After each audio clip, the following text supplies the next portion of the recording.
Morning. I want to start today by recognizing that today is the 50th anniversary of the death of one of my very best friends. His name was Robert M. Christian Jr., and Bob Christian was like my brother during the time that I was preparing to go to Vietnam. He was a Marine Corps officer, and he was killed in Vietnam at the age of 24, 50 years ago today. I wrote a short memoriam about Bob, and I will put a link to that memoriam in the description of this video later on today. But for now, hello Van Gogh.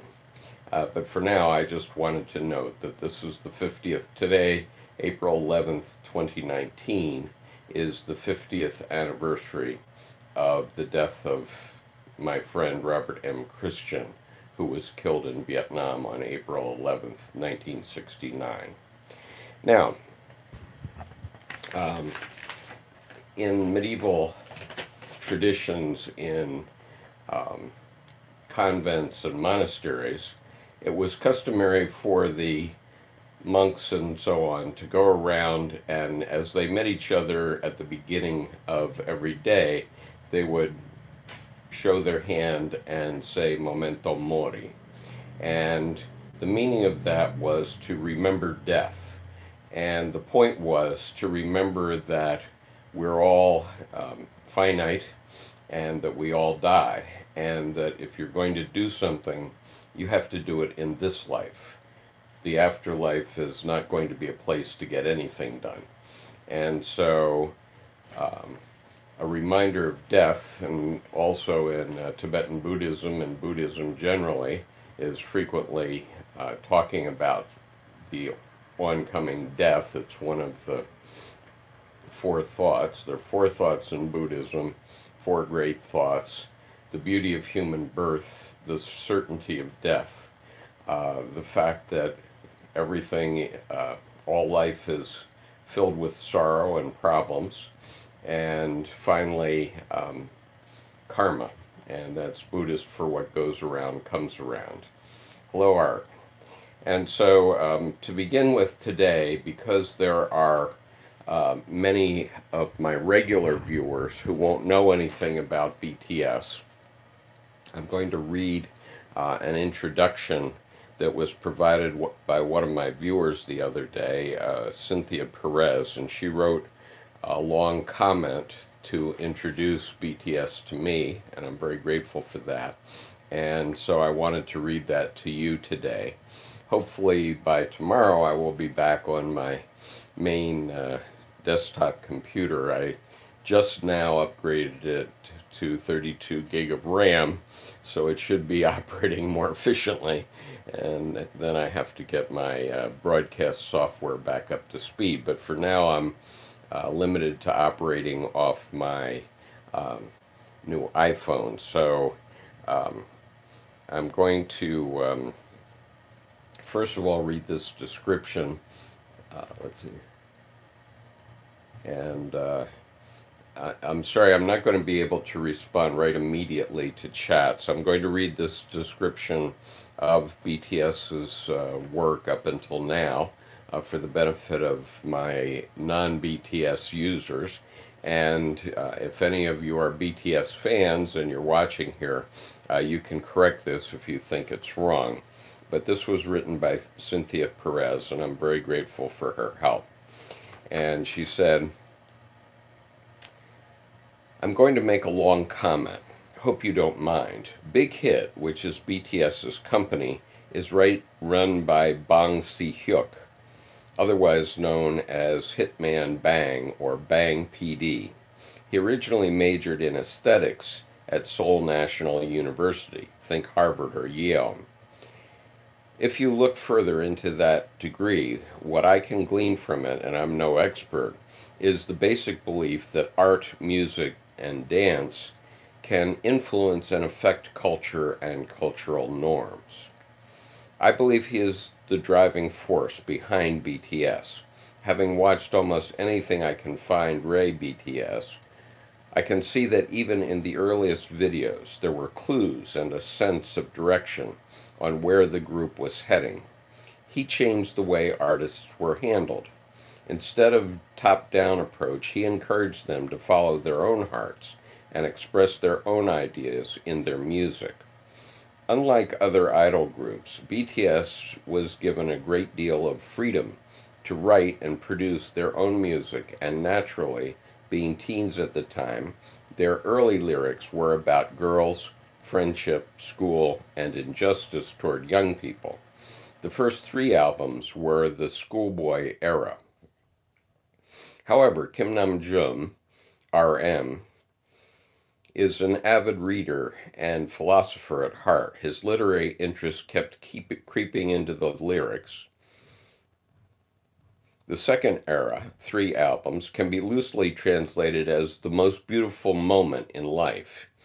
It leaves school days behind for young adulthood and contains songs that touch on loneliness, endings, choosing the right path. The storyline begins in this era. The storyline is an alternate universe that runs through the MV showing, through the music videos, showing the poor choices, outcomes, struggles, etc. of 7 fictional characters. Now, my feeling is that they would not normally have come up with this idea by themselves. I think that's Bang PD's hand. The third era is the Wings era, where BTS explores temptation, good and evil, etc., all revolving around Hermann Hesse's novel, Damien. Damien flew off the shelves, had to reprint it. The storyline continues. The fourth era is the Love Yourself era. As I told you before, their albums are thematic, but we, as the listeners, have to discover the theme. RM does often talk about his work and says a few things about the upcoming album, but his comments are often just as cryptic as crossword puzzle clues. The storyline becomes more concrete in this era, and armies finally know what is going on with this story. Notice how big hit BTS has us all invested in putting the pieces of this story together. So take a breath. Here's my point. BTS never preaches or tries to instruct. All of their music, all of their MVs have hidden clues and messages that the casual listener, viewer, may never really notice. But some do, and those who do talk about it, and the ideas spread. BTS never mentioned Hermann Hesse or the word Damien in any of their music, etc. Armies just discovered it on their own. BTS never actually announced that there was a story that they were telling. We just figured it out. Although, to be honest, their albums do contain a book of notes, Ray the story, but in Korean. No help for international fans. Their pair upbeat, catchy music with deep lyrics. So many react first to the music without noticing that the lyrics are saying, or what the lyrics are saying. Then, when they discover the meaning, they go back and listen to it again. Like the storyline, that's how they get you. Now, they are going to release an album called Map of the Soul. Did they tell us it would be based on Jung? No. Bang PD and BTS have used their platform to make a sort of worldwide scavenger hunt where fans are complicit in their own learning and social development. Okay, so that was Cynthia Perez's description of BTS up till today, and I hope that will be helpful for folks that are just joining us. Now, in order to see your tweets, I have to see if I can get my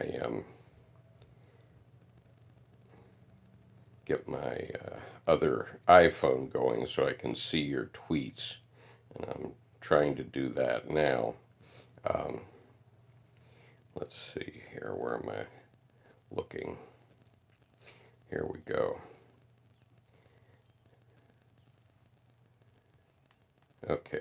All right, so now I can see your tweets, and I'm going to go back and look at them. And I'm not going to respond to all the hellos and good mornings. Good morning to everyone, and thank you for being here today. Um, and let's see. Andrew Bernard, hi Skip, thanks for your videos on Mysterium.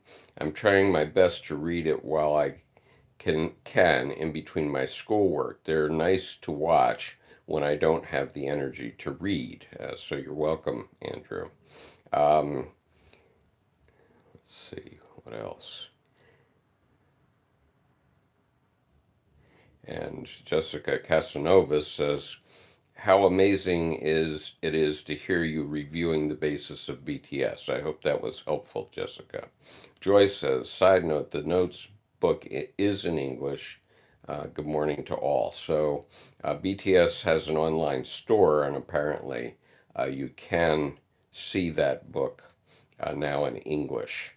Um, and Jasmine says, well explained, Cynthia. Thank you.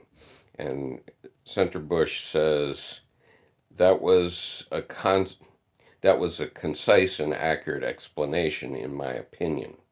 Okay, and Carolina Andrea Maria Parada, professor, such an honor to be here listening to you and BTS. Okay, so we're launched. I think I'm up to that point now. And I've got Strength says there are also versions in English, Korean, and Japanese, so that's great.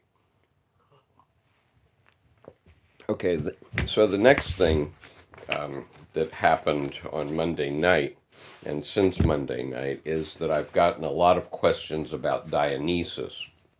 And I have to admit that although I know that the Greek gods are very important as archetypal examples, images in Dr. Jung's work, I don't necessarily remember everything about the Greek gods. And if you want to get a entry point into the Greek gods, which are actually archetypes and they exist in all of us, regardless of our race, color, or religion, then you can read two books by Jean Shinoda Bolen, Bolen, Jean Shinoda Bolen. And Dr. Bolen wrote these books in the early 1990s, and they're very valuable because when you read them, then you see which Greek god you tend to resemble. And that may change during your life. It hasn't changed very much for me. But her two books are called Goddesses in Every Woman and Gods in Every Man. And when I read those, my wife and I realized that her archetype is Diana, the huntress, and my archetype, I have two primary archetypes. The main archetype is Hermes. So Hermes was the god who brought things up out of the underworld, the unconscious, into consciousness. And so, as you see on this and my other many videos, my tendency is to want to make people conscious of things that maybe they weren't conscious of before. So that's my primary god, is Hermes, or Mercury, the messenger. And my secondary god is Hephaestus, or Vulcan. Now, Hephaestus was a god in Greek and Roman culture who was a blacksmith, and he was making things. And he was also lame. He was injured. His leg was injured at some point, and I broke my leg. The last thing I did in uniform in the U.S. Marines was I broke my leg. And so since 1990, I've had a metal in my leg holding it together, a prosthesis, and last year in 2018, on Valentine's Day, I had that ankle replaced. So now I have an ankle which is bionic. Let's put it that way. And so in that way, I also resemble Hephaestus. But Hephaestus was the god who made things, and so you can see me making this website and making these videos, and that's an indication of my archetypal preference for being a creator. So let's see. And IOVOYO says, wow, never knew I'd be so interested in all this. Lewis, hello, Skip. Answer to Job is a rich and complex text. Would you be able to give an as concise as possible explanation as to what you think the book is about? Okay, Lewis, there. that's a little easier said than done. I'll give it a go in a minute, but let me first say that that Dr. Jung, that Answer to Job, I read the entire book with permission on this website. And so if you go to the homepage of this YouTube channel, you will find a playlist on that page down near the bottom, which is the Answer to Job playlist. And in that, you will find not only my reading and also the reading of Dr. Edinger's commentary on Answer to Job, but you also find a multi-session. I think there were 15 sessions in which I gave a seminar on Answer to Job. And so all those videos are on this YouTube channel. And I read the book entirely verbatim. And so you can find it on this channel. And so let me see if I can sum up. In summary, I would say that Dr. Jung wrote this when he was in his late life. He was in his he was around 78 or so when he wrote it, and he was in a fever, and he felt his self forcing him to write something, and whenever that happened, he would sit down and start writing, and he couldn't help himself, and the material would come directly from his deep unconscious. And so one of the things that he had struggled with throughout his whole life was religion, and religion as compared to psychology. And part of that was a father complex that he had, because his father died when Dr. Jung was 24 years old, and his father had been a Swiss Reformed pastor, and 7 of his uncles were Swiss Reformed pastors. So he was really steeped in the Christian religion during his youth. But he commented that when he was confirmed by his father gave him classes to be confirmed as a Christian, and he said he was left cold. He didn't feel anything. And remember that in his memoir, he wrote a memoir. He didn't want to write a memoir about the history of the physical things in his life. So he had a memoir written, which serves as his memoir still today, called Memories, Dreams, Reflections. And in that, he discusses a number of dreams and visions that he had as a young man. And one of those visions, which came upon him when he was 11 years old, and so mind you, he'd been brought up as a Christian and believing in God and all this stuff, and when he was 11 years old, for a period of 3 days, he felt something was coming out of his mind, but he didn't want it to come, and he kept holding it back, but suddenly it just burst through. And what this vision was God Almighty on a throne read toilet, and he was dropping a bomb on the Cathedral of Basel, destroying it. And the Cathedral of Basel was a brand new cathedral at that time. And so his vision was that God dropped a giant waste product on the Cathedral of Basel, destroying it.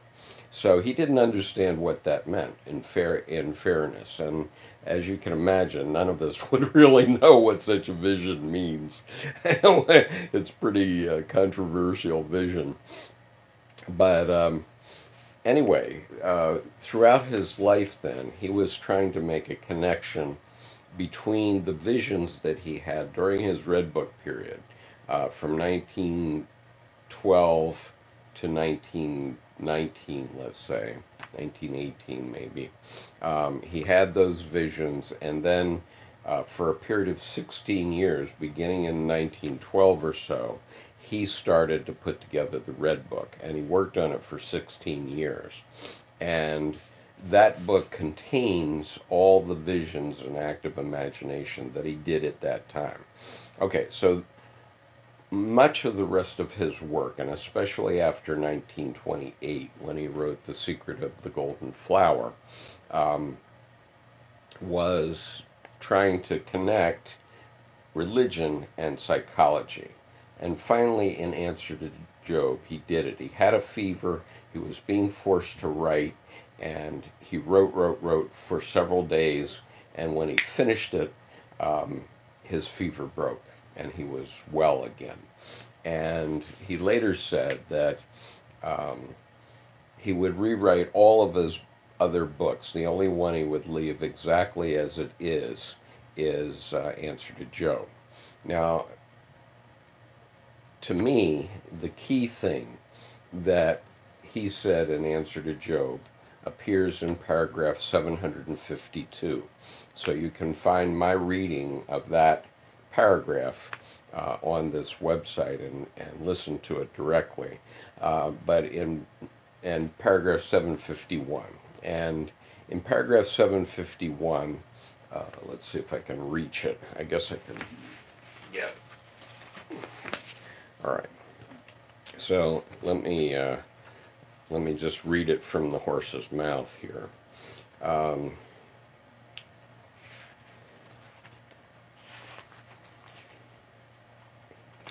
Okay, so in paragraph 751, he says, "What most people overlook or seem unable to understand is the fact that I regard the psyche as real. They believe only in physical facts and must consequently come to the conclusion that either the uranium itself or the laboratory equipment created the atom bomb. That is no less absurd than the assumption that a non-real psyche is responsible for it. God is an obvious psychic and non-physical fact, i.e., a fact that can be established psychically and not physically. Equally, these people have still not got it into their heads that the psychology of religion falls into two categories, which must be sharply distinguished from one another. Firstly, the psychology of the religious person, and secondly, the psychology of religion proper, i.e., the religious contents."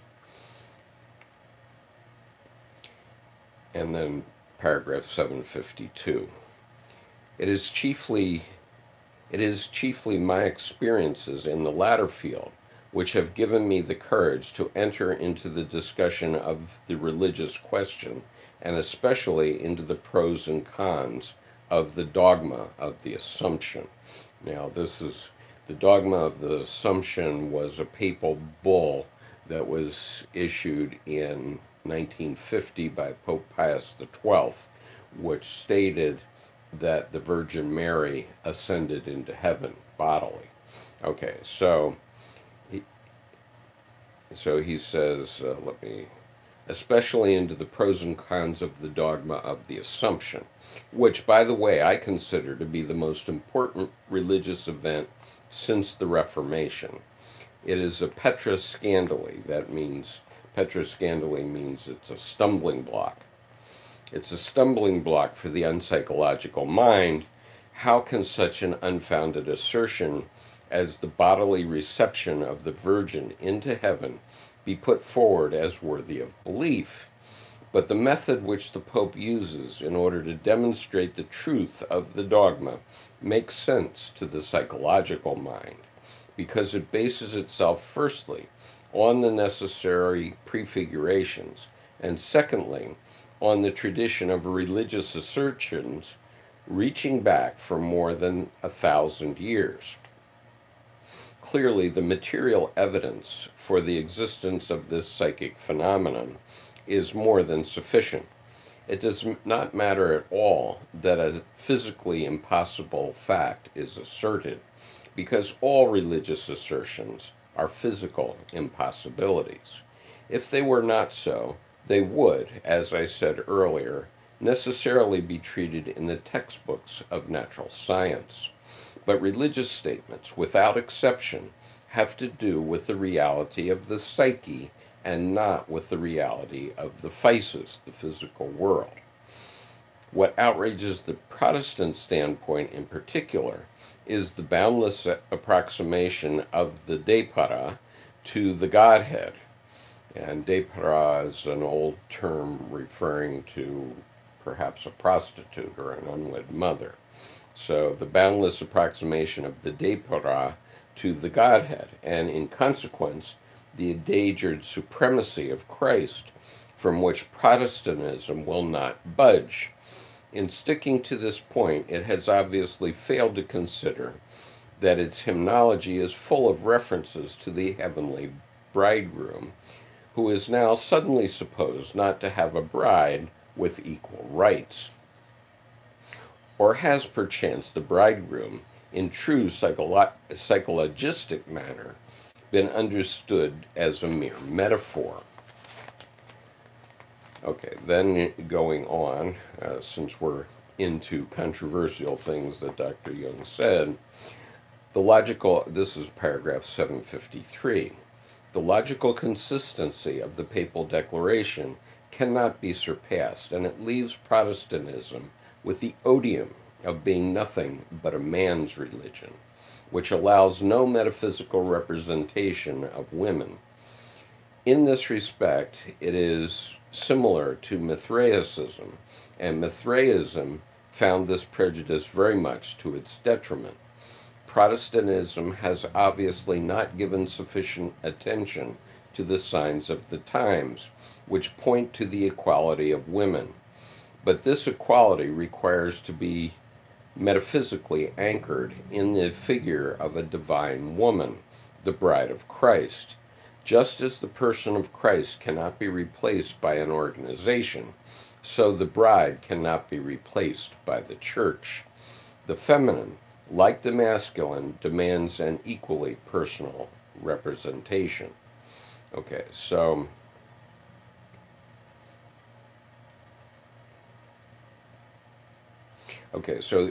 in paragraph 754 then, the dogmatizing of the assumption does not, however, according to the dogmatic view, mean that Mary has attained the status of a goddess, although as mistress of heaven, as opposed to the prince of the sublunary aerial realm, Satan, and mediatrix, she is functionally on a par with Christ, the king and mediator.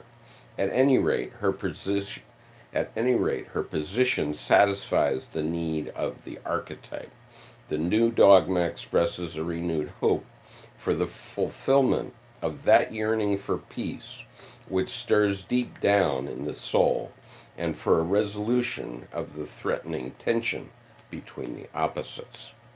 Everyone shares this tension, and everyone experiences it in his individual form of unrest. The more so, the less he sees any possibility of getting rid of it by rational means. It is no wonder, therefore, that the hope, indeed the expectation of divine intervention, arises in the collective unconscious and at the same time in the masses. Okay, I'm going to stop at that point. I'm stopping in the middle of paragraph 754. And so then Dr. Jung himself sums up in paragraph 758, which is the last paragraph. And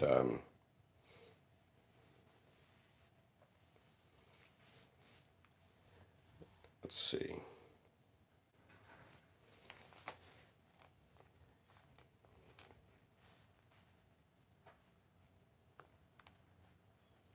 Okay, so I'm starting in the middle of paragraph 758. We find ourselves in best agreement with psychological experience if we concede to the archetype a definite measure of independence and to consciousness a degree of creative freedom proportionate to its scope.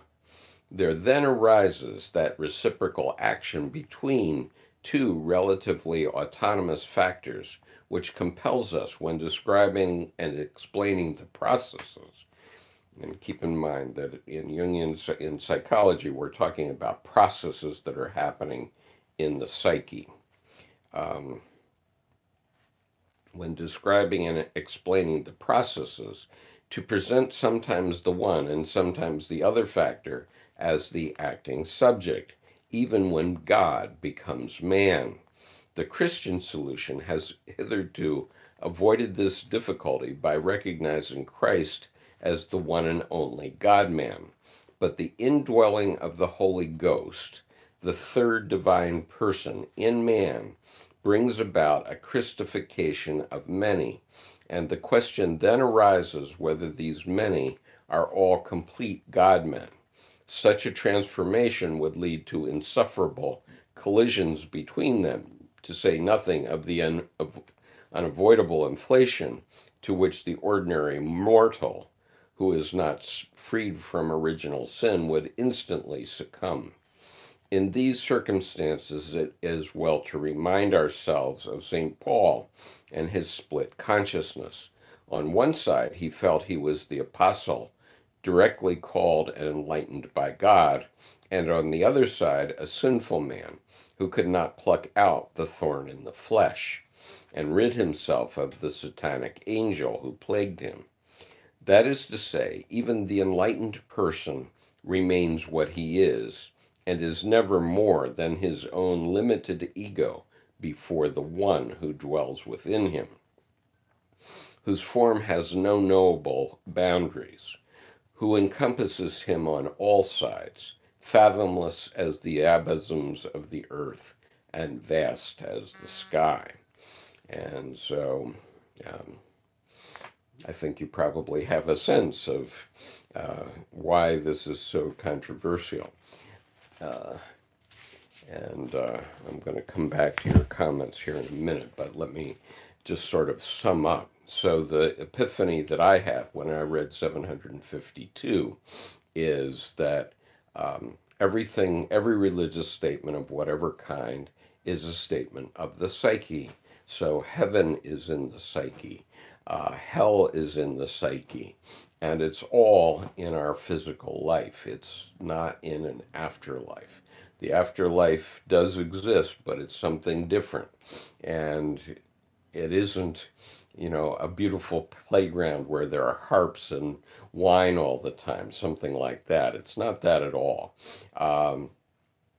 But getting that through people's heads is a big deal, and you can see why theologians have suppressed Dr. Jung's work for the last 100 years, and also why the Jungian analyst community, who are psychotherapists, while they use this information, they have suppressed the idea outside of Jungian analysts that it's anything about religion.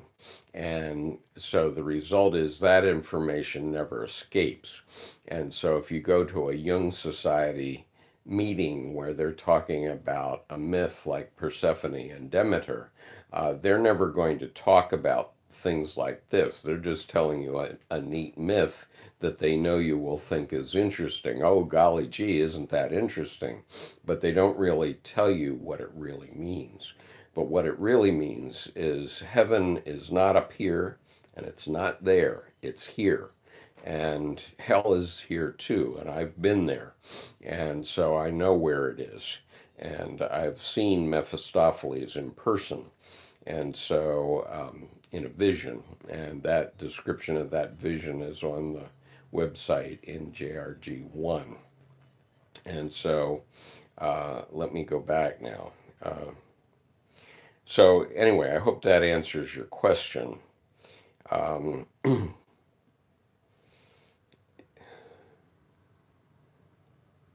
see. All right, so Lewis says, religious statements without exception have to do with the reality of the psyche and not the reality of the physis. Lewis is quoting. Seems like an atheistic statement, which seems at odds with what I know about Jung. Well, Lewis, it's not an atheistic statement. God, Dr. Jung came in the generation after Nietzsche, and Nietzsche was the one that said God is dead. And so that was sort of the end of what we could call the period of the fishes in astrology, from the time of Christ to the year 2000. And at the time of Christ, or even before Christ, the god of those days in Greek culture had been Pan. And some sailor came ashore somewhere in the Mediterranean one time and made the comment, Pan is dead. And so this rumor spread through the whole of the Mediterranean area that Pan was dead, the god Pan. And so something new had to be regenerated to address the psychological need for a god, because keep in mind, the deepest archetype in the unconscious is the self, which is also called the God image, which is also called the greater personality. And Dr. Jung's point is that human beings cannot distinguish between the metaphysical God and the God image, which he could empirically prove in his clinic. So he was a psychologist. He was talking about this archetype that brings a tendency to create a God, and but he didn't want to step on the toes of theologians, so he said it was different.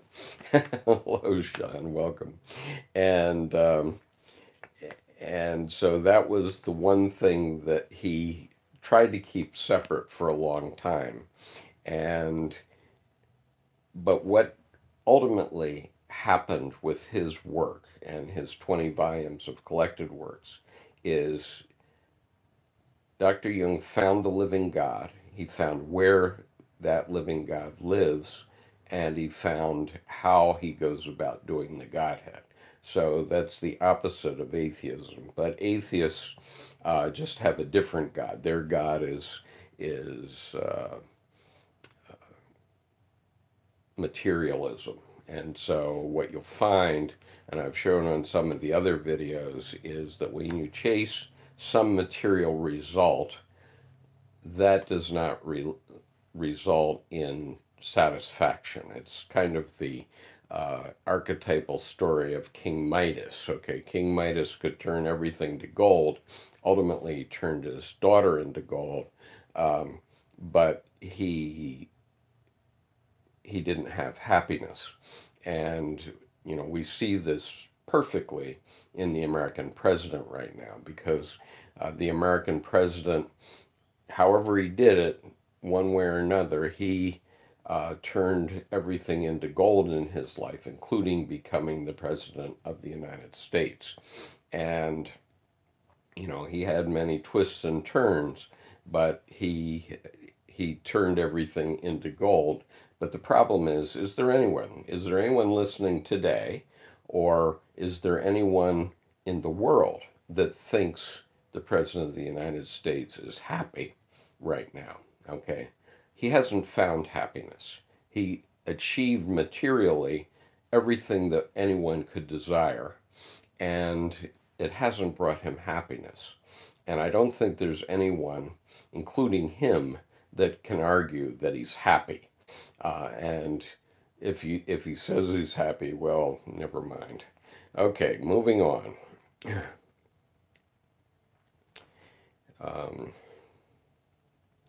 Lewis, okay.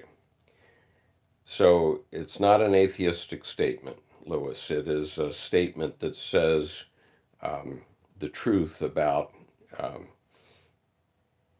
the where God is, and in his other work he talks about how God goes about doing the work of the Godhead. And so Time Zone says the Bible was just the rule book, no different from a government today.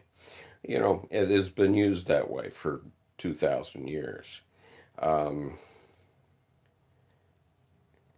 And Sean says, I just thought of great things to tell the BTS Army. Please go on. Live and be free as one. Face the darkness that you dread and be open to all possibilities of change. Right. Jerome says, Job's experiences parallel Jung's experiences he describes in the Red Book in descending into the depths of his own unconscious, confronting and reconciling the rejected aspects of his soul. And Jerome is quoting Sono Shamdasani, who's the editor of the Red Book. And so, precisely, I mean, Dr. Jung's visioning period was very much like Job's visioning period, and you can see that very clearly if you go into the playlist about Edward Edinger, and you can find this on the homepage of the YouTube channel. You can find two videos that are parts 1 and 2 of Edward Edinger's Portable Analytic Hour. And what Edward Edinger did was he went through the plates of William Blake that had been done in 1825 or around then, and those plates describe the book of Job. And those experiences that Job had are experiences that we all have. This is why the book of Job is a part of all Abrahamic religions. It's part of the Christianity, it's part of Judaism, and it's part of Islam. And so Job is a figure in the Quran, for example. And so, those metaphorical experiences, those visions that Job had, are experiences that we all have, and we all have to work our way through it. And what Edinger felt when he said this little book, it's a very thin little book, it's called Encounters with the Self by Edward Edinger, and you can read it in an hour and 15 minutes, as I did. And what it does is it goes through a typical problem that people have in mental health, and gives the feedback that you need to get out of your depression or whatever. And so therefore he called it his Portable Analytic Hour, and he was a Jungian analyst of 40 years experience, and he was a medical doctor, a psychiatrist, graduated from Yale Medical School, and so he was quite a intellectual. And so his books, Ego and Archetype is a very powerful one. Also Archetype of the Apocalypse and The Creation of Consciousness. There are many excellent books by Edward Edinger that you can read. I've Got Strength says, I'm not religious, but one of my poems was on religious topic, but the main point was not believing in God, but spreading good in order to live on earth like in paradise. And, you know, that's the work of the God image, of the self. And it's not a question of believing in God. Dr. Jung was asked if he believed in God, and you can find that on the YouTube channel. And his response, which was an eye opener to many people, was, "I have no need to believe, I know." And he often said that he wouldn't say anything that he didn't know. And when I saw that statement from him, I had an epiphany myself, which was, oh, wait a minute, I know too. So then I had to spend 10 years figuring out what the heck it was that I knew that Dr. Jung knew. And I have done that now, and so I too know. And um, and so, you know, Edward Edinger's controversial statement in his interview, and you can, or in his lecture, which is called Encounters with the Greater Personality. You can find that on YouTube. It's just an audio recording, but I also transcribed it, so I'll put in the description of this video, I'll put the links to my transcript of that lecture. But what he said controversially in that lecture is that the objective of a Jungian analysis, if you go to a Jungian analyst, the objective is for you to have a religious experience. And if you have that experience, then you know. And that's the demonstration. And then you have no need for a creed. You can still go to church or go to temple or go to the mosque, whatever it is, and the rituals there will help you along because it does things for you unconsciously. But you will know. You don't have to believe anymore. So if you still feel you have to believe in a religion, you're not there yet. And so in Edward Edinger's talk, he said that the goal of a Jungian analyst is for you to have that moment that we're talking about, that religious experience. Once you have it, you know, and you don't have to go to anybody else to get it. And so let's see. I've got Strength says, interestingly, it was one of the best flowing and best structured poems. It makes sense after your explanations about the self. And so my point is that that poem would have come directly from yourself. And so yourself, which is a separate, greater personality, God image in your deepest unconscious, it's something that you took in both through your DNA and also through your life, but it's in the unconscious, and suddenly it flows out, and that's what would have happened with that poem. And I've written poems that way too. So Centerbush says, so what is the archetype of Dionysus encapsulate, and what characteristics would a person manifest if they identify with this archetype? So let me respond to that, because I did pull the Wikipedia article about Dionysus, so I'll just read the beginning of it. It's actually, I printed it out today, and it's 12 pages long, but let me just read the beginning of it so that I can answer your question.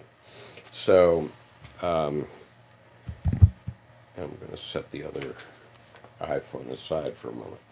Okay, Dionysus is the god of the grape harvest, wine making and wine, or of fertility, ritual madness, religious ecstasy, keep in mind this religious experience I was talking about, and theater in ancient Greek religion and myth. Wine played an important role in Greek culture, and the cult of Dionysus was the main religious focus for its unrestrained consumption. His worship became firmly established in the 7th century BC. He may have been worshipped as early as 1500 to 1100 BC, so at the time of Abraham in the Bible, by Mycenaean Greeks. Traces of Dionysian-type cult have also been found in ancient Minoan Crete. His origins are uncertain, and his cults took many forms. Some are described by ancient sources as Thracian, others as Greek. In some cults, he arrives from the east as the Asiatic foreigner, in others from Ethiopia in the south. Some scholars believe that Dionysius is a syncretism of a local Greek nature deity, and a more powerful god from Thrace or Phrygia, such as Sabazios or Zalmoxis. He is a god of epiphany. Okay, remember I mentioned epiphany, which comes with a religious experience. The god that comes, and his foreignness as an arriving outsider god may be inherent and essential to his cults. He is a major popular figure of Greek mythology and religion, becoming increasingly important over time and included in some lists of the 12 Olympians, as the last of their number and the only god born from a mortal mother. His festivals were the driving force behind the development of Greek theater. He is also known as Bacchus. That's his Roman name, the name adopted by the Romans, and the frenzy he induces is Bacchaea. His thyrsus, this is a Latin term, sometimes wound sometimes wound with ivy and dripping with honey, is both a beneficent wand and a weapon used to destroy those who oppose his cult and the freedoms he represents. As Eleutherius, the liberator, his wine, music, and ecstatic dance free his followers from self-conscious fear and care and subvert the oppressive restraints of the powerful. Those who partake of his mysteries are possessed and empowered by the god himself. The cult of Dionysus is also a cult of the souls. His maenads feed the dead, and he acts as a divine communicant between the living and the dead. He is sometimes categorized as a dying and rising god. Dionysus is generally depicted in myth as the son of Zeus and the mortal Semele, although in the Orphic tradition he was identified as the son of Zeus and Persephone. In the Eleusinian mysteries, he is identified with Iacchus, the son, or alternatively, the husband of Demeter. Okay, so that's all I'm going to read. You can look it up on Wikipedia. Here's what it looks like, and it's 12 pages long, but anyway, you get the idea. And so the point is that when you're growing up, when you're a child, you're given all the rules. Mommy says, do this, do that, and this is the rules, and Dad says this is the rules, and if you don't obey the rules, I'm going to come and spank you or whatever. And so Dionysus is about learning that you don't have to follow those rules precisely. And let's see, I'm trying to get back into my chat so I can see what you may be saying here.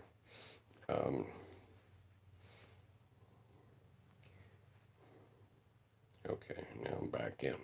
Okay, so that's about Dionysus, and so that is one of the songs on the new album, keeping in mind that we're working up to the drop of the new album by BTS, which is coming out tomorrow, and one of the songs in it is Dionysus. And so let me say, Sean says, Neumann's Forward by Carl Jung was very flattering in the origin and history of consciousness. I just mentioned that um, the Origin and History of Consciousness by Erich Neumann is an excellent book, and along with Psychic Energy, which I read from yesterday, it is a great book, and I highly recommend it to you. Although I would go for Psychic Energy first because it's a little easier for the layman. And Erich Neumann was some people called him Jung's crown prince or Jung's explainer, but unfortunately, Erich Neumann died before Dr. Jung. He was a student of Dr. Jung. He studied in Zurich in 1934, 33, 34. He was a Jew who escaped Nazi Germany, and after that, he went and he lived in Israel, and he lived in Tel Aviv for the rest of his life. During World War II, he was cut off from Dr. Jung, um, but during that 5-year period, he wrote the Origins and History of Consciousness, which is a monumental work, and he also wrote The Great Mother, and so I highly recommend that. And Sean says his work is great for understanding symbols of the unconscious. And I've got strength says maybe there's a parallel between BTS and Dionysus. Certainly, I think there is. Like there was a parallel between them and the Pied Piper. They have some similar elements. Yes, I would expect that's true. Nia says, hello, missed the beginning. Gave a 3-hour lesson, so I'm a bit tired, but gonna hang around till the end of the stream. That's great to see you. Yeah, and I think if you go back to the beginning, you won't be disappointed when the playback shows up. And Senator Bush says, will you be listening to the entire album when it drops tomorrow? Also, will you watch the video of Boy with Love to see if you can pick up clues to the song in relation to the persona? Well, I probably won't be listening to the entire album tomorrow, and the reason for that is almost 2 weeks ago, I tried to pre-order an album on Amazon, and Amazon says, well, there are 4 versions of the first album already, and we can't guarantee which one you're going to get. But if you want all 4, oh, by the way, that's $87, please. So I ordered all 4, and I ordered an extra copy too, and I'm hopeful that they will come. But the last thing I heard from Amazon was that the all 4 order wouldn't be delivered until May 2nd. So when I get the album, I will certainly look at it immediately and listen to it if I can.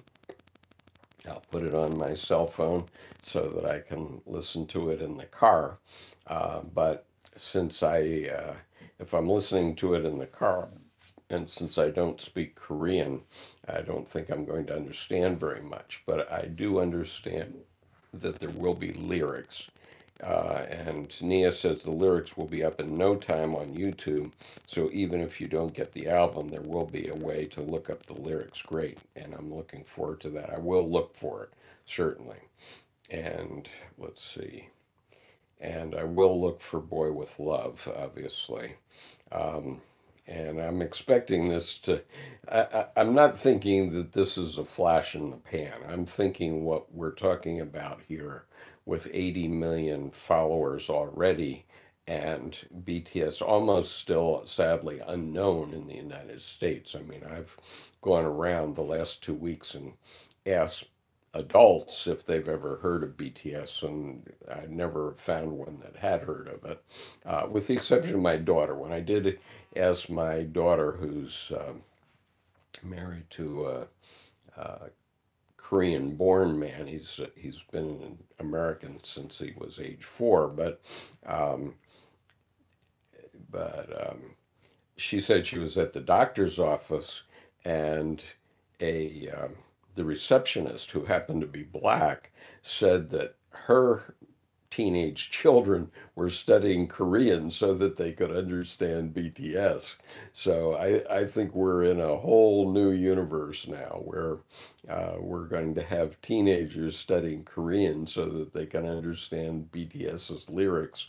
And and a lot of people interested in psychology, which is obviously true because I have 45 of you listening to me right now, and the video I did on Monday night um, with my local group has had over 1,800 views so far. So there's huge interest.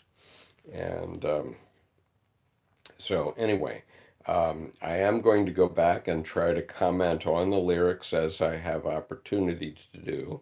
I'm going to continue to the extent I can doing these daily lessons in the hope that I can provide some simple things for BTS Army to start to get into this material. Um, And Jerome says Nietzsche contrasted Dionysus with Apollo as a dichotomy, so as a set of opposites, similar to Logos versus Eros and Yin versus Yang. That's very interesting, Jerome. Thank you. Nellie says you just needed to buy one version. Don't feel pressure to buy all four. You can do a giveaway. As I said, I do have three Korean American grandchildren, so I may have a few Christmas presents already in the bag here. Uh, they have various color art. Centerbush says they have various cover art, photos, packaging, etc., but so jealous you got all four.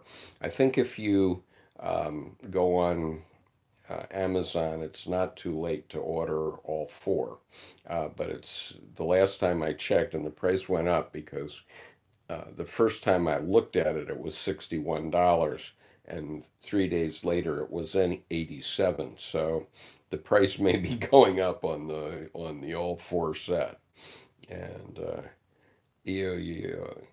um, anyway, ha ha ha, I'm not exactly teenage, but I've learned the Korean alphabet because of them. Well, I'm sure you can learn it. It is phonetic, and so it would be a good thing to do.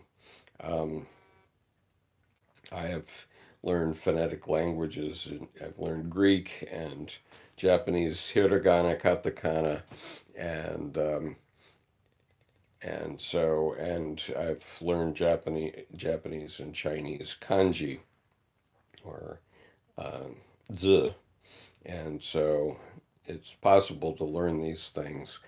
These phonetic alphabets are easier because they have not so many sounds.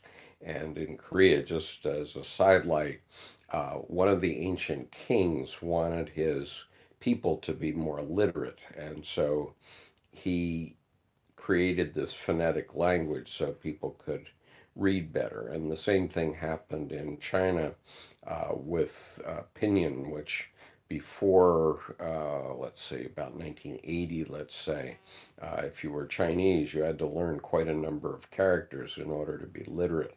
But then they introduced pinyin, so now there are, I think, 900 characters or so to read to get yourself to be literate in Chinese. That came after my study, so I had to learn the hard way. Um, and Senator Bush says, I have an app for Korean on my phone. I'm trying. And so I have studied um, both Arabic and Spanish through Pimsleur, which you can do on your cell phone. And they give you a half-hour lesson every day. And after about 30 days, you have a rudimentary vocabulary. And after 90, you have a pretty good understanding. So I think it would be very useful for people that are extremely interested in Korean and in BTS to study through the Pimsleur method. And I've actually I'm actually now thinking about it. I hadn't been thinking about it before, but yes, I may have to. Um, and these lessons are fascinating. I've always been interested in psychology. And Nia says King Sejong the Great. He must have been the king who gave the Koreans the phonetic alphabet. And Nellie says, respect Chinese and Japanese. Wow. Well, I studied Japanese in U.S. Defense Language Institute, and the reason I mentioned uh, Bob Christian at the beginning of this video, who was killed in Vietnam 50 years ago today. Bob was my roommate in the basic school, which is basic infantry officer training in the Marine Corps. All Marine Corps officers are infantry officers first, and um, at the end of that training, uh, Bob and I were in competition to go to special schools, and Bob was smarter than me and stronger than me. He was older than me, and so he stepped aside and basically allowed me to go through a path that allowed me to go to language school, and he went to Vietnam, and therefore um, he was killed and I wasn't, and so. Uh, if you ever wonder why I work so hard, it's because Bob is still in me. He's my elder brother, and I owe my life to him. And so I spent a year in Chinese language school instead of going to Vietnam, and then I went to Vietnam as an interrogation officer, not as an infantry officer. Um, And Nia says, I'm currently learning Japanese and Latin. Korean is easier than English and Japanese if anybody needs a heads up. Well, I hope so. Chinese is actually one of the easier languages to study also. Mei says, I'm studying BS in psychology, and there are a total of 70 plus students in my year. Hardly any know about BTS. I'm doing my best to get the rest to take interest in them. So glad I found your channel. Thank you for joining me today. And I've got Strength says, this is a very touching story. Yes, it is. And so at the underneath this video, I will put a link to my memoriam of Robert M. Christian Jr., who basically, the way I think about it, and I describe in my detailed story, he basically sacrificed his life for me. And so I have a responsibility to live my life to the fullest. And my whole family owes their lives to him. And this includes my daughters and my 9 grandchildren. So one other thing I promised to do today, I think we have time. Okay, it's 11:10. I'm going to read from Dr. Stein's Jung's Map of the Soul an introduction, because even BTS Army members may not have gotten this book yet. And so I thought you would like to hear what Dr. Stein said about persona. So I'm going to read 4 pages of this book so that members of the BTS Army can hear that right away. And by the way, if any of you want to download my videos and then edit them and put commentary on them or other things, translations on them, and put them out in videos that you create, you're welcome to do that. I'm happy. I believe that a rising tide rises all ships. So if anything I say, you're free to put out there. If I'm reading somebody else's work, that's different. You either have to have permission or you have to do it under a fair use exception, which is how I do many of my videos. Rita says, I watched a small segment of your group a couple of days ago. My question is, can you explain why you mentioned Bob Dylan and that Kim Namjoon of BTS would be today's Bob Dylan? Well, I mentioned it because Bob Dylan won the Nobel Prize for Literature a couple of years back, which was a huge surprise to everyone. And that was quite frightening to all the medical doctors, physicists, and chemists who were getting Nobel Prizes that year, because when he didn't come to the ceremony, all of them said, "Phew, thank goodness he didn't come, because if he'd come, he would have sucked all the air out of the room." And you can imagine if Kim Namjoon was awarded the Nobel Prize for Literature, you wouldn't hear anything about the chemists and the physicists. so, so anyway, Bob Dylan had amazing lyrics throughout his life. He worked for 40 years, so Kim Namjoon may not have quite enough body of work yet for that. But, you never know. BTS could win the Nobel Peace Prize for bringing people together, and that's a possibility. And so in terms of the lyrics, I haven't seen all of Kim Namjoon's lyrics, but the ones I have seen from the first trailer piece, it's very much like Dylan. Reality check. Religion has no place in the world. Well, actually, reality check reality check says religion causes death and violence. That's actually true, but religion is going to be in the world, because religion comes from this deepest archetype in every human being, and so it's not going to go away. It's like saying the Grand Canyon has no place in the world. Sean, and so, but if we understand religion and we understand what it means from a psychological point of view, then we can at least reduce its negative consequences. Sean says, one of my best friends died of a brain aneurysm. I carry him in my heart every day.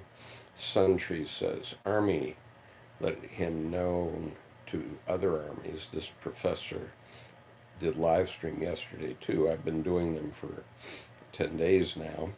And Grenade, if only it were simple reality. if it were only that simple, reality check, yes. Son of a Vargas says, just shared this channel to my other Army friends. Lovely channel. Nilly K.O., I didn't know that about Bob Dylan. Now I understand.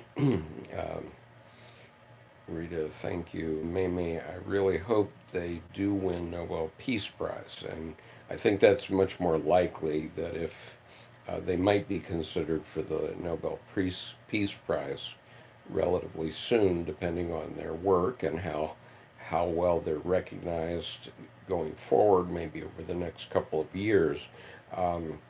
I think the Nobel Prize for Literature could take a little longer because Bob Dylan worked for 40 years, and most of the winners of the Nobel Prize for Literature have been 60 and 70 years old and have a huge body of work. So I think the Literature Prize might be long off, but the Nobel Peace Prize, depending on how the world reacts, I think that that's within reach. Senator Bush says, get an Army amino and let them know too. Army, share this live stream, says Suntree. I've got strength. BTS were awarded the Order of Cultural Merit in South Korea, the youngest recipients, and very deserving, I think. Hunger, religion will not go away because people want something to hold on to and to believe in.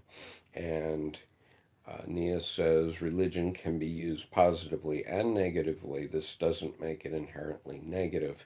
It can be a tool of oppression, but also of compassion. And this is absolutely true, Nia. And Dr. Jung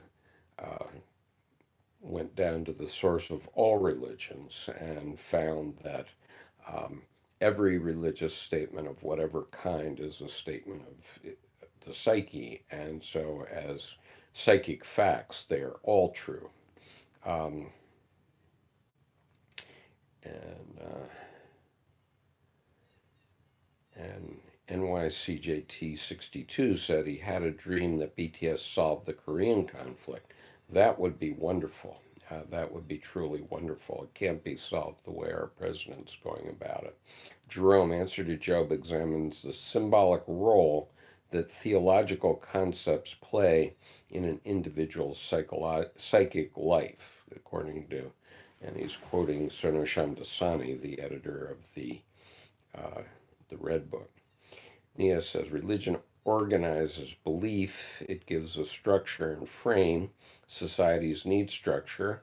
I'm critical of religion, but not cynical of its existence. Um, right, well, religions come out of the logos, and um, the religious instinct comes out of the eros. So it comes out of our lives and out of our deep unconscious. And Caitlin says, I remember learning about Dionysus in my aesthetics class last semester. So refreshing to hear this again. And I would just ask Habib not to stop um, putting so many period responses on the chat. And if you don't want to participate properly, I'm sure one of our followers can click on your uh, response there and file a complaint with YouTube. And I urge you to do that. If people are not going to behave themselves on YouTube and on chat and follow the terms of service, then I will file reports, complaints, and anybody who's watching, all you have to do is go up next to that person's name and you'll find three vertical dots, dot, dot, dot, and click on that and you get a choice to file a report. Nia says, speaking of the Korean conflict, the South does blast Korean pop music at the border and they smuggle drama series on pen drives. And Natharis says, will you be doing a live reaction to the whole BTS Persona album as a first live listen on this channel? I would really enjoy hearing your take on their work and lyrics and all the possible messages. Well, I'm certainly going to do that. Our next, I'm doing a live stream every day at this time, 10 a.m. U.S. Eastern Time. Um, and I will do what I can. I'm only one guy, and I've got a lot of material on there. Uh, and and so the next live meeting of my local group will be on May the 6th. I think it's the first Monday in May. But meanwhile, I'm going to do what I can. Um,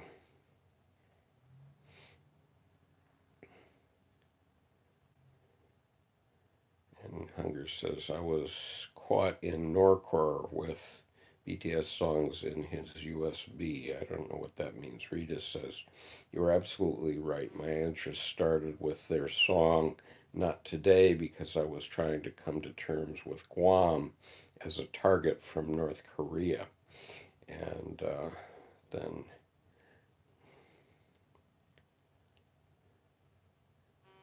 and I am getting one troll, and so I'm going to hide his comment. Um, and I will be filing a report against you, sir, so be careful what you say.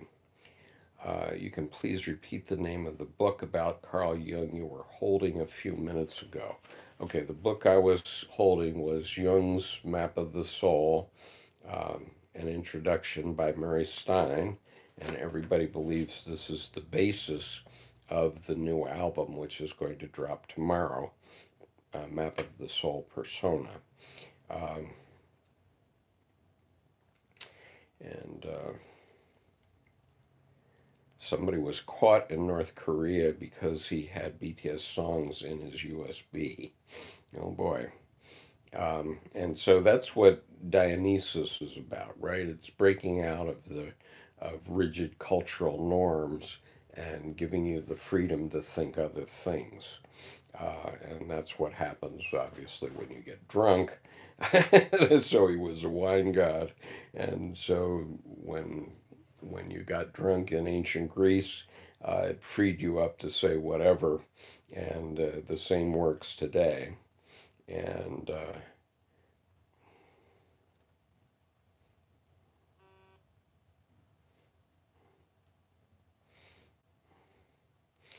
okay, so polite and respectful, I am going to report you and remove you. Um,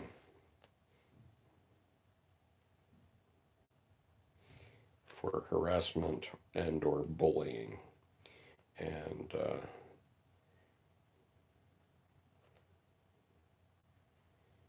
and it doesn't seem to be taking.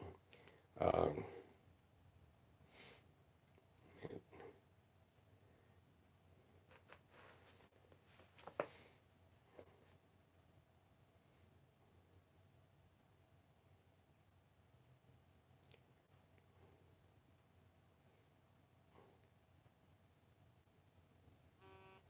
okay, so I would appreciate it if anybody else can see this person very polite and respectful live stream troll.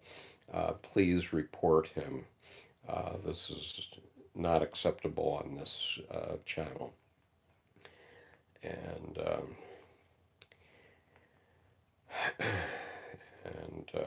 Suntree, true son of party member caught with two USBs, one with BTS music and another one South Korean drama. I heard he is in prison.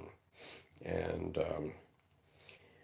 I've got strength. So Jung is known in my country for defining introversion, but other than that, I don't know, maybe in some very close circles.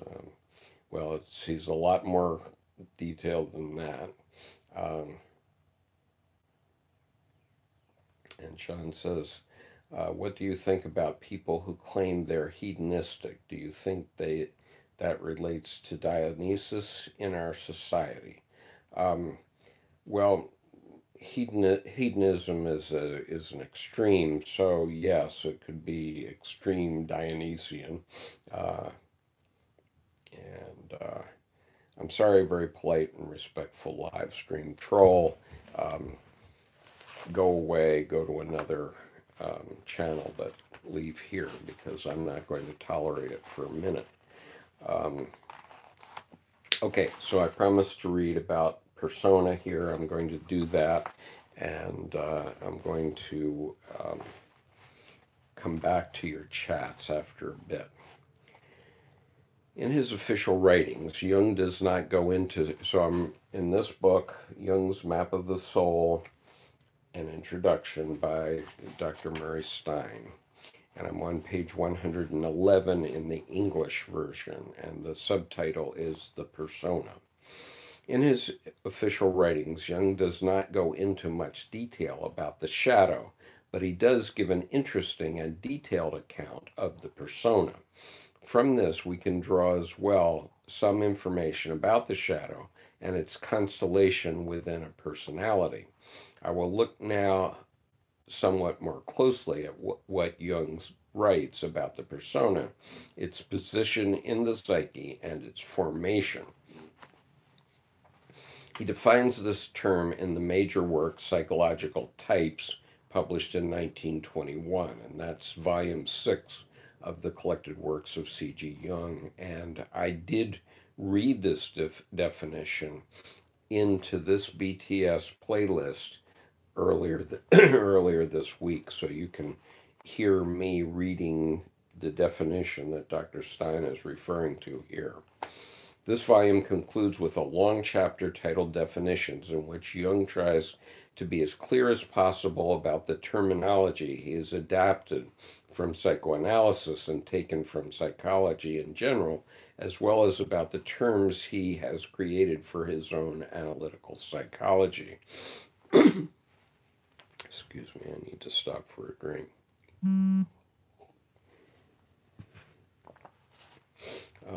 As far as psychology and psychoanalysis are concerned, the term persona is Jung's own special intellectual property. Section 48, one of the longest in this chapter, is devoted to the term soul, and this is where the persona is discussed. Here, Jung reflects on two complementary structures, the persona and the anima. I will discuss the latter in the next chapter. Today, the term persona has been somewhat accepted into the vocabulary of psychology and contemporary culture. It is used frequently in popular parlance, in newspapers, and in literary theory. It means the person as presented, not the person as real. The persona is a psychological and social construct adopted for a specific purpose. Jung chose it for his psychological theory because it has to do with playing roles in society. He was interested in how people come to play particular roles, adopted a conventional collective attitude, and represent social and cultural stereotypes rather than assuming and living their own uniqueness. Certainly, this is a well-known human trait. It is a kind of mimicry. Jung gave it a name and worked it into his theory of the psyche. Jung begins his definition of the persona by making the point that many psychiatric and psychological studies have shown that the human personality is not simple but complex, that it can be shown to split and to fragment under certain conditions, and that there are many subpersonalities within the normal human psyche. However, it is at once evident that such a plurality of personalities can never appear in a normal individual. In other words, while we are not all multiple personalities in a clinical sense, everyone does manifest traces of character splitting. The normal individual is simply a less exaggerated version of what is found in pathology. One has only to observe a man rather closely under varying conditions to see that a change from one milieu to another brings about a striking alteration of personality. Angel abroad, devil at home. In public, such an individual is all smiles, backslapping, glad-handing, extroverted, easygoing, happy-go-lucky, joking. At home, on the other hand, he is sour and grumpy, doesn't talk to his kids, sulks and hides behind the newspaper, and can be verbally or otherwise abusive. Character is situational. The story of Jekyll and Hyde represents an extreme form of this. Another novel with the same theme is The Picture of Dorian Gray, where the main character keeps a picture of himself in the attic.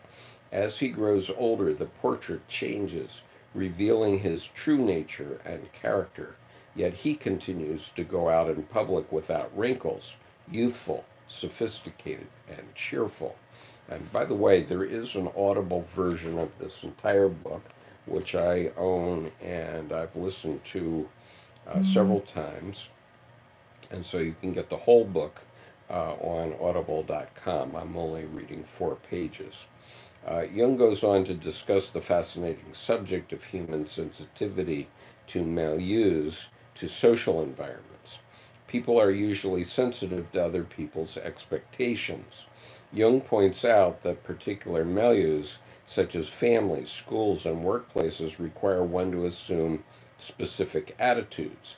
By attitude, Jung means an a priori orientation to a definite thing, no matter whether this is represented in consciousness or not. An attitude can be latent and unconscious, but it is constantly operating to orient a person to a situation or a milieu. Further, an attitude is a combination of psychic factors or contents which will determine action in this or that definite direction. An attitude is a feature of character, therefore. The longer an attitude persists and the more frequently it is called upon to meet the demands of a milieu, the more habitual it becomes.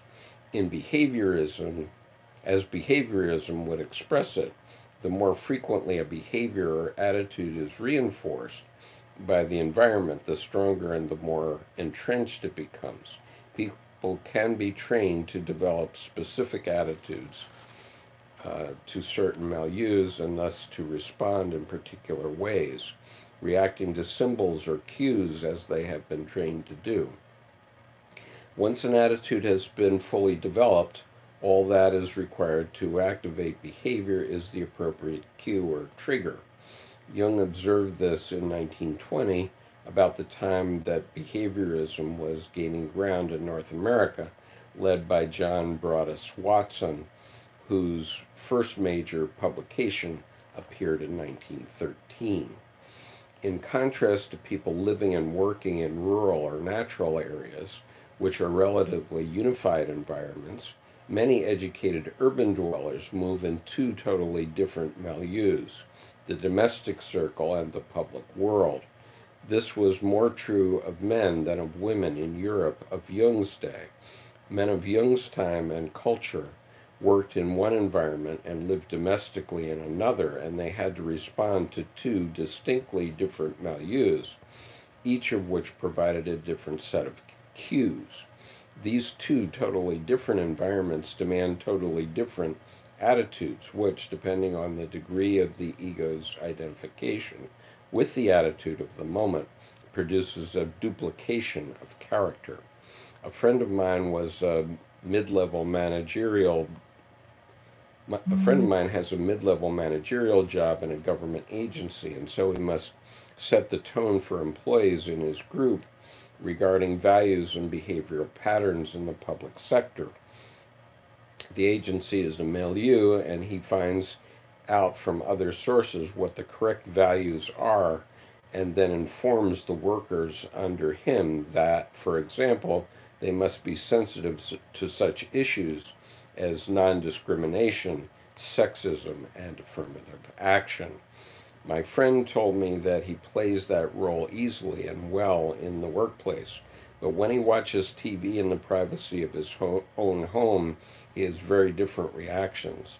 There he is ultra-conservative. In the workplace, he is a liberal and enlightened modern man. His ego is not, however, strongly identified with the attitude of that milieu. He has a functional persona, one that he puts on and takes off easily without identifying with it. My friend is very clear in his own mind that he does not identify with that workplace persona. Frequently, however, the ego does identify with the persona. The psychological term identification points to the ego's ability to absorb and unite with external objects, attitudes, and persons. This is a more or less unconscious process. One simply finds oneself unintentionally imitating another person. Perhaps one does not even notice it oneself, but other people see the mimicry. In principle, one can say that the ego is quite separate from the persona, but in actual life this is often not the case, because the ego tends to identify with the roles it plays in life. The domestic character is, as a rule, molded by emotional demands and an easygoing acquiescence for the sake of comfort and convenience, when it frequently happens that men who in public life are extremely energetic, spirited, obstinate, willful, and ruthless appear good-natured, mild, compliant, even weak, when at home and in the bosom of the family, which is the true character, the real personality. Which is the true character? the real personality? This question is often impossible to answer. Just by the way, as I've been reading this, I realized myself consciously that I was, for a few sentences, actually mimicking the way the reader on the audible.com version of this was reading it, and I changed the way I was reading it just because of that. So that's how unconscious it can be. Even so, there is always more to go. Even so, there is always more to the ego than persona identification. The persona will at most form a close wrapping around the side of the ego that faces out into the social world, but people will usually still recognize a difference between role and true inner identity. The ego's core is archetypal as well as individual and personal. This is the still small point of reflection, the center of the I. The archetypal side of the ego's core is pure I am, a manifestation of the self. It is simply I amness. See chapter 1. On the personal side, however, the ego is permeable to influence from external forces. Such influence makes its way into the ego and pushes aside this pure I-ness as the ego identifies with the new content. This is the ego learning. We learn our names. After that, we become our names. We identify with the sounds of them. When the ego is identified with the persona, it feels identical to it. Then I am my name. I am the son of my father and mother, the brother of my sister. Once this identification is made, I am no longer simply I am that I am, but instead I am Murray Stein, born on such and such a date with this particular personal history. This is who I am now. I identify with memories, with the construction of my history, with some of my qualities. In this way, the pure I-ness, the archetypal piece, can get obscured and go into hiding or disappear from the conscious altogether. Then one is truly dependent upon the persona of one's entire identity and sense of reality, not to mention one's sense of self-worth and belonging. Of course, this can also fluctuate. At times, one can be in the pure I am state, not identifying with anything in particular. At other times, one is firmly identified with some content or quality and heavily invested in a persona image. T.S. Eliot said of cats that they have three names, one that everybody knows, one that only a few know, and one that only the cat knows. The first and second refer to the persona. The third refers to the archetypal core of the ego. Okay, so that was Dr. Stein's version of Dr. Jung's definition of persona in this book, Jung's Map of the Soul, an introduction by Murray Stein, which is the basis of the new BTS album. Now, I see that I had a lot of comments while I was reading, so I'm going to go back and see if I can find where we were.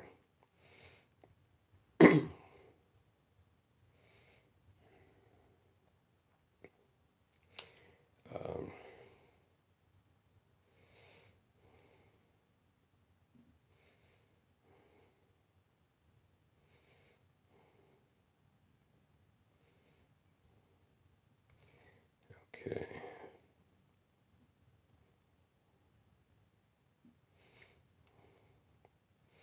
Okay, so Sean raised hedonism, and that got quite a bunch of answers.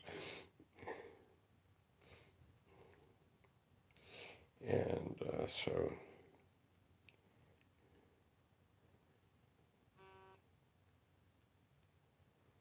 so Hunger says, yikes, and then the president of North Korea watches NBA and Hollywood movies. And Grenade says, hedonism is a kind of the same as short-sightedness. Maybe I'm misunderstanding hedonism, though. You know, I'm going to go on and read if I don't have any comments. Paul says, has been reported, now forget and ignore. Lena, hi, I just found your channel. I look forward to your future videos about Carl Jung. Hunger, bye for now, guys. And Sir Skip, we'll watch later. It's pretty late here. Gotta rest first. Nia, hedonism has a likely chance of turning toward the universally immoral and detestable because it prioritizes personal satisfaction over everything else. I do agree with that, Nia. Sean says, yeah, some people use it as a shell excuse for polyamorous relationships. I know someone who believes that polygamy has no consequences. Um, and trolls are everywhere. Don't pay attention to them. We report them and block them. And so we can all take responsibility for that. Just click on their response and file a report. Nia, polyamorous relationships are not immoral or detestable. I'm monogamous, but there's nothing wrong with shared love. It's a problem when it's one-sided. Um, what I would say is sometimes polygamy does make sense in the Muslim world. Many people don't understand the Muslim world where one is still allowed to have four wives.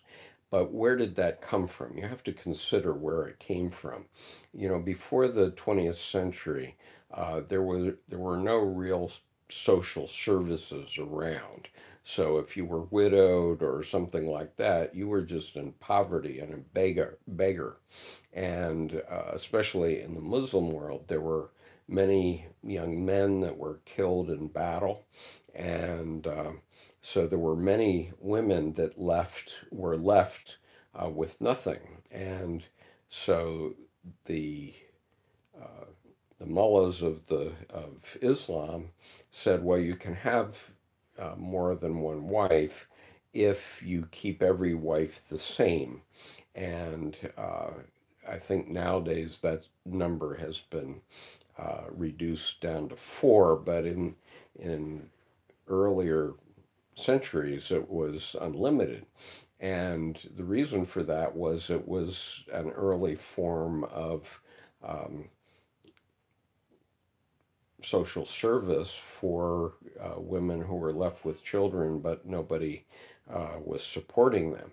And but by the way, it's not necessarily a good idea. I mean, in my travels in Saudi Arabia, I actually only know of one man and one woman, two different marriages, but um, the man had two wives, one of whom didn't know about the other wife. And I can tell you that his life was living hell. He was constantly on the phone, yakking, yakking, yakking.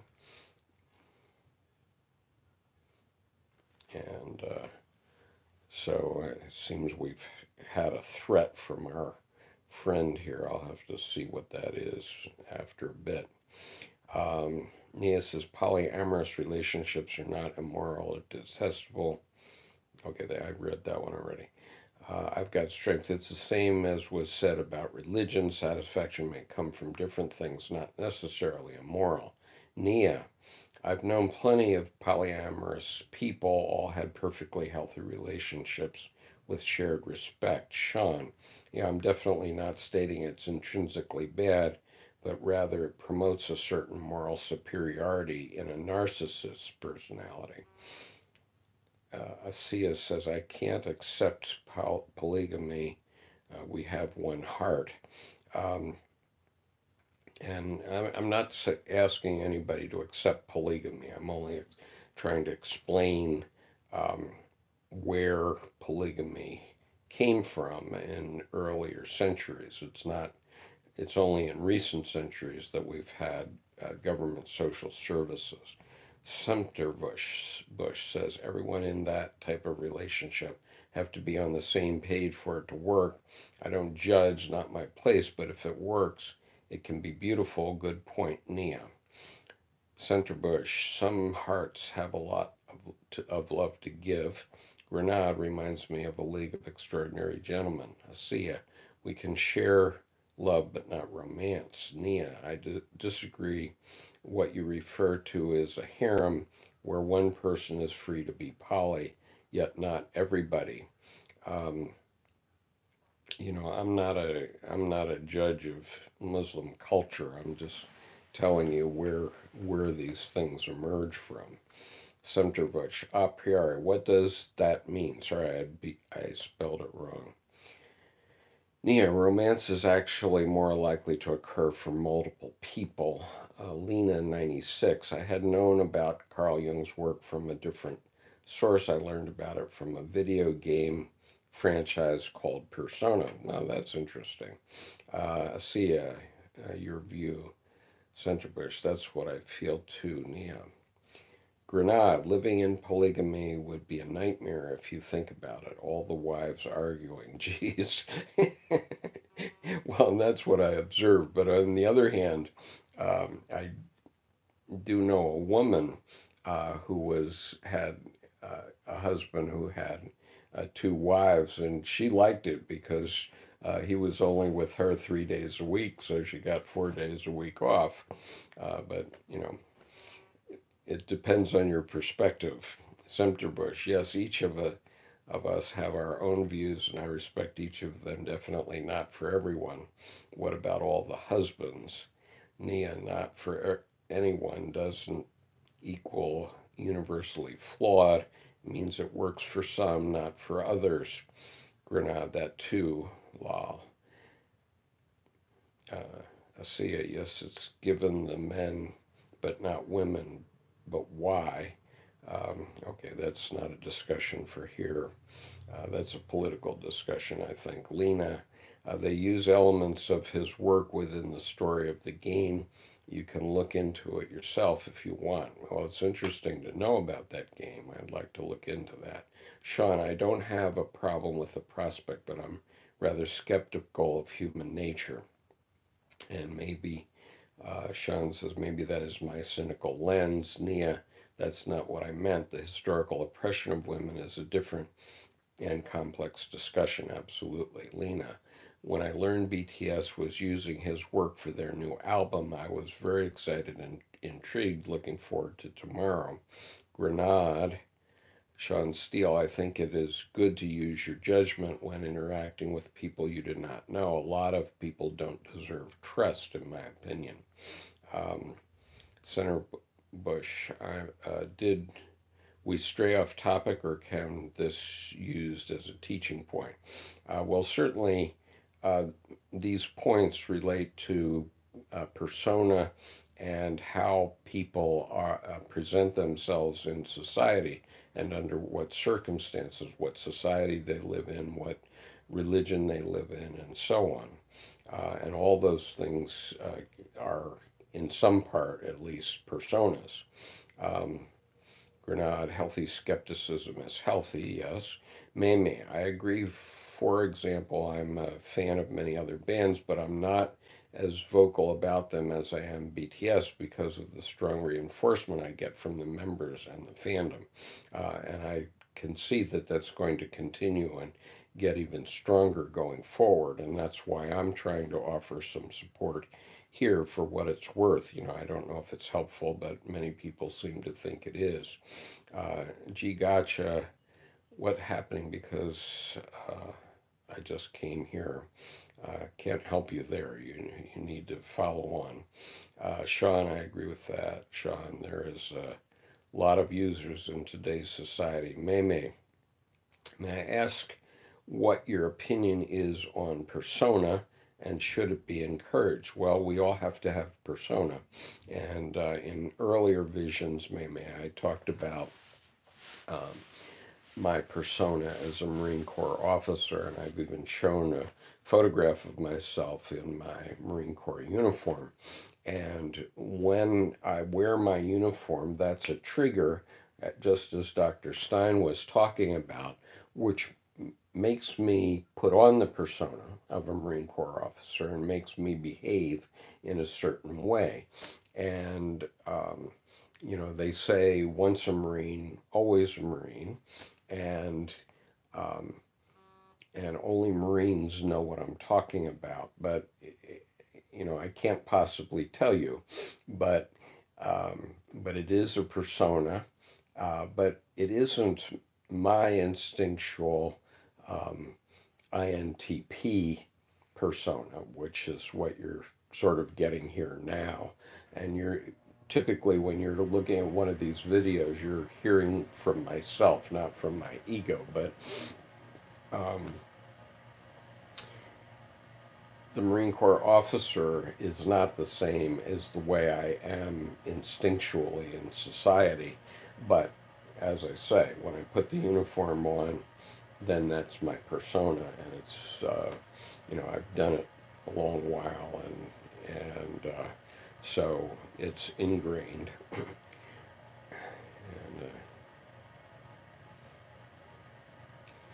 I've got strength. One of the worst things is when a person can't even present her persona because of fear that it will have some flaws, will show some shadow. So she tries to hide not just her shadow, but her persona too. And what I would say is this is a function of developing your ego. All of us have to have a strong enough ego so that we can face society, so that we can face the slings and arrows of life. And so I've talked many times about the Job archetype and how you have to go through this cycle many times in your life in order to integrate things where you've been defeated. And then, but each time you go through that cycle, it makes you stronger. So, for example, 2 days ago when I was doing this uh, live stream, we had a hacker invasion, and it was terrible. And I was in the middle of that conversation, and all of a sudden, all these hackers were there, and I just couldn't get my mind around it at the time. So finally, I just shut off the video, and so that was a kind of defeat. Um, and so that was a contest and a defeat, and then I lamented about that overnight, and then I decided to be reborn. And so my attitude toward hackers is now integrated into my personality. So now um, I will have no tolerance for hackers or people that want to interfere with our conversation. And every time I see it, I'm going to ask my followers to report it immediately to YouTube as violations of terms of service. So now I've integrated it into my conscious psyche. But 2 days ago I hadn't, and so, you know, it upset me at the time, and I just shut off the live stream at that time. So now I've integrated that into my persona, into my ego. My ego is stronger because of that. And we all have to go through that cycle of contest, defeat, lamentation, and rebirth many, many times during our life. And that's a perfect example of it. It happened in just one day, but it allowed me to integrate something about how I should behave and how my persona should be vis-a-vis these live streams just in one day, and it made me stronger. And so it's a perfect example and a teaching point.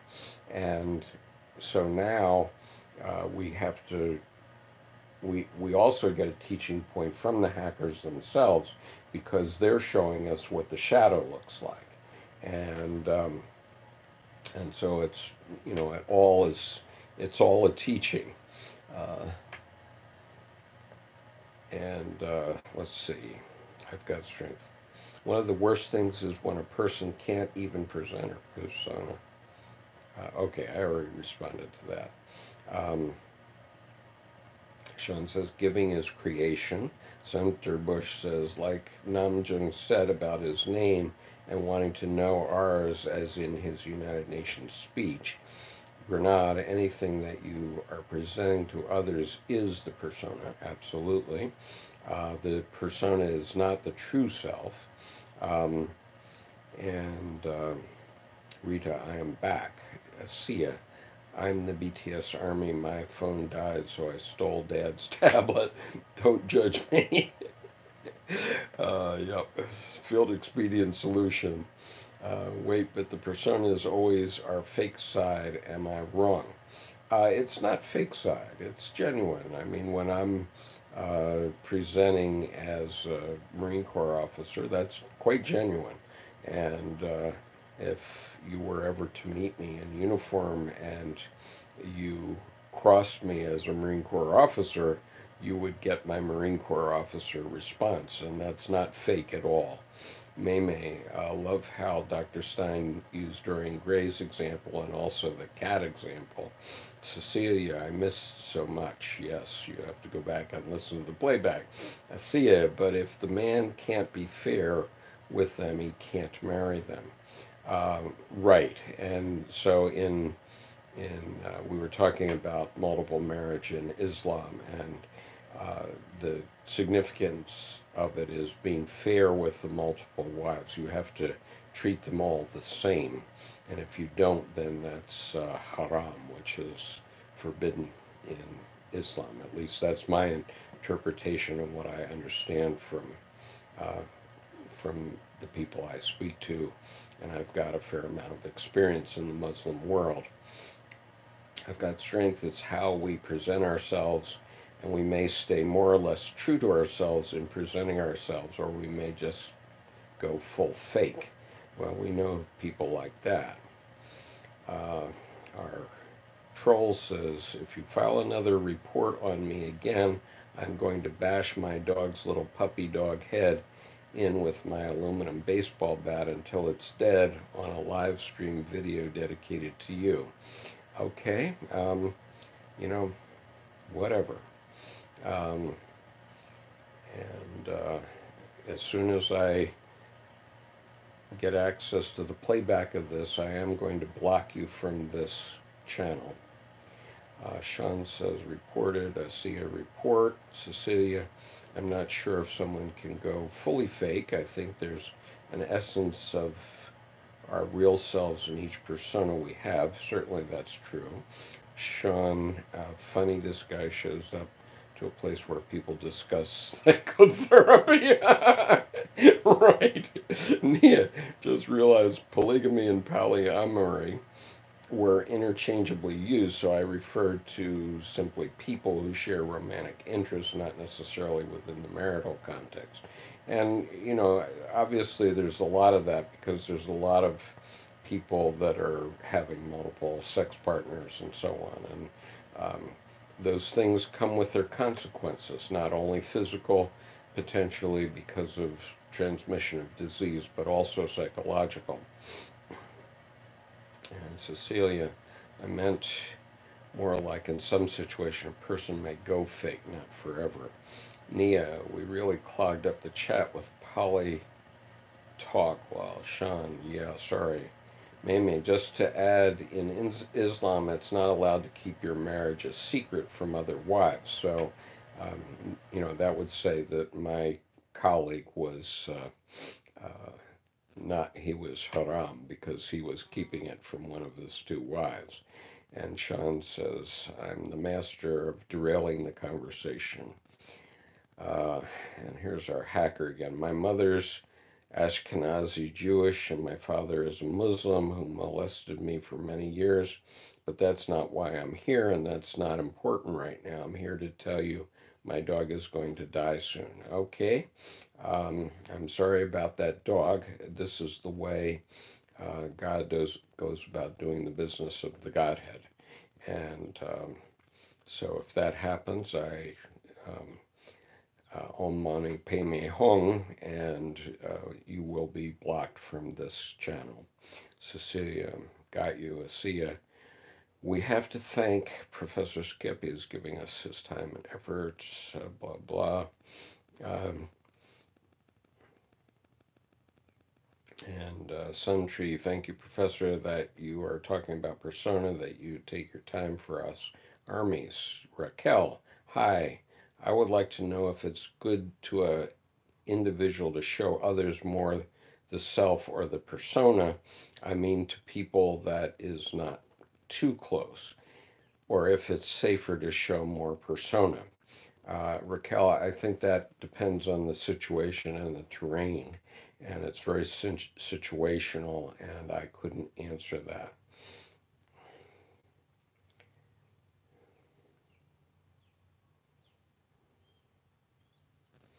I'm going to ignore the next comment.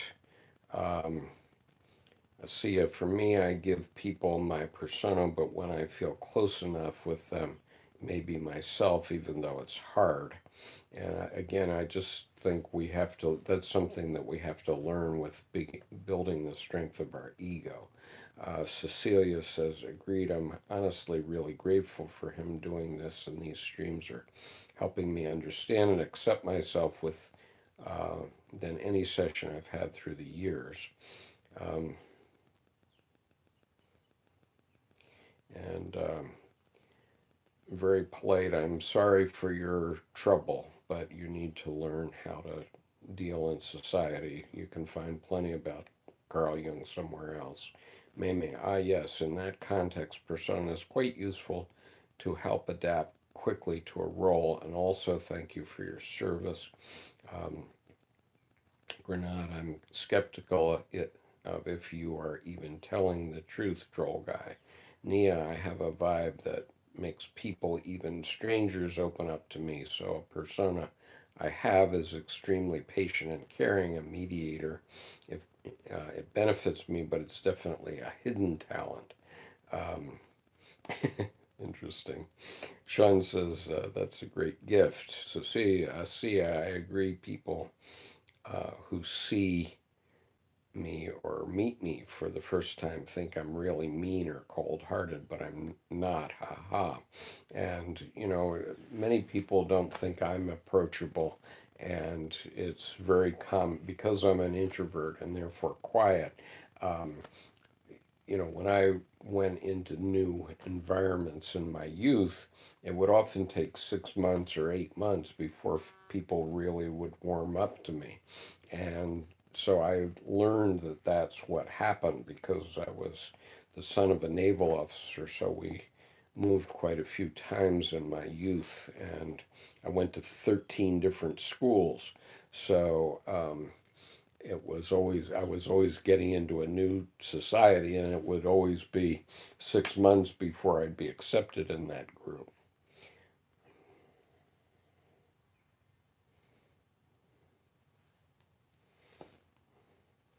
Okay, I'm going to discontinue this live stream very shortly here, and then I will be blocking this person permanently. Please do, to the extent my other followers are able, if you see hackers or abusive people on this chat stream, I urge you to file reports. Um, and It depends at times. I do force myself. It's definitely not easy to be everyone's therapist without getting it back. They don't use me. I just don't notice my hints when I need a shoulder. And that can be a problem.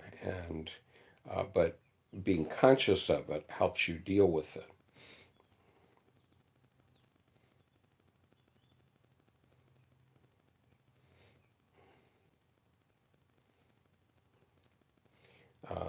Sentry, I'm going to hide your comment, but it's not an abusive comment. But I appreciate your advice, but I'm not going to read it. Nia, I'm an introvert too. I only act extroverted when I sense somebody is a weaker personality and they need support. Um, Cecilia, me too. Grenade. Yeah, yeah, I know people that are like that. They are great listeners, but also I notice they may do things for others at the expense of their needs and wants. And, that comes up. Um, and Hadika says, thank you for your insights. I meant to read Map of Soul, but was not able to. Grenade, that aspect is something not expressed in the persona. Um, and And Asia, same, I'm an introvert but act cool with people. I wasn't like that, but I create this strong persona lately. Um, and Very polite person. You have about 15 minutes to go hear the 900 hours of video that's on this YouTube channel, and then you're going to be blocked from it. So um, this is a learning experience for you. I'm sorry, but that's the way it is. And you can find lots more about Carl Jung on other channels, but I'm not going to tolerate abuse. And So I've got strength. I'm not sure how other people see me. Um,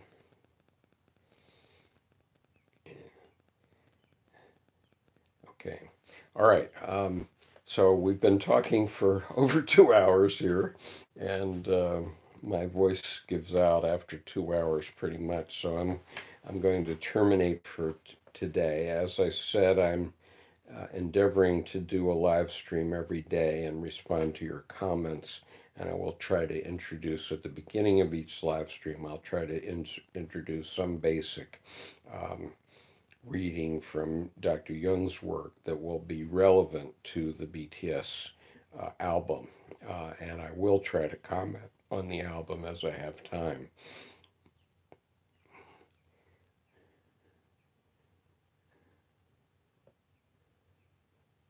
And thank you, Cynthia Perez. Nia says it's a question of balance. I had to learn when that persona is destructive and not hide behind it for kindness.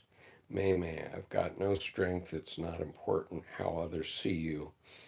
Um, and Tone says, hey, Carl, what do you think of the Myers-Briggs test? I think it's very useful, and I've used it for 30 years, so I highly recommend understanding it. I've done many videos on it, including, I think, the second video on JRG1, the playlist. So if you want to learn more about it, please go there. Sean, thank you, sir. Grenade. The one thing I notice about trolls is that they are pathetic in real life. Gian, I am introverted too. People always think I'm cold, but when they get to know me, only a few, they change their mind. And, that's the story of my life, Gian. Asia, thank you. Tony, you've probably said something about it. Thank you for doing these live streams. You know, you can go on the main channel page for this channel and put in some keywords, and you'll probably get several videos on most Jungian topics at this point, since that we now pass 900 videos on this channel. Cecilia, thank you. Bye. Hope voice is better. And I Spy BTS. Thank you for your time today. I've been contemplating my personas recently. Some personas I didn't know I had, but it's a great way to know yourself more and understand the way you're feeling. I agree. Raquel, thanks. Professor came here as an Army, but really enjoyed the content. Great. And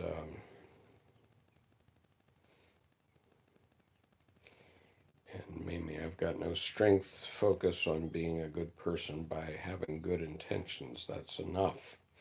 Um, and I would refer you all to a passage in the Bible, which is in 1 John chapter 4, verse 1, which is examine the spirits. And, you know, the idea is to develop your ego so that you know the difference between right and wrong,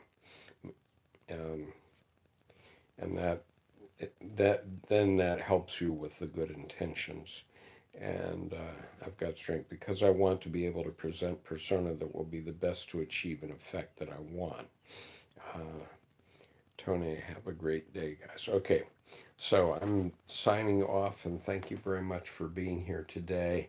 I will endeavor to do it again tomorrow at 10 a.m. U.S. Eastern Time. And if if you're insatiable about this stuff, then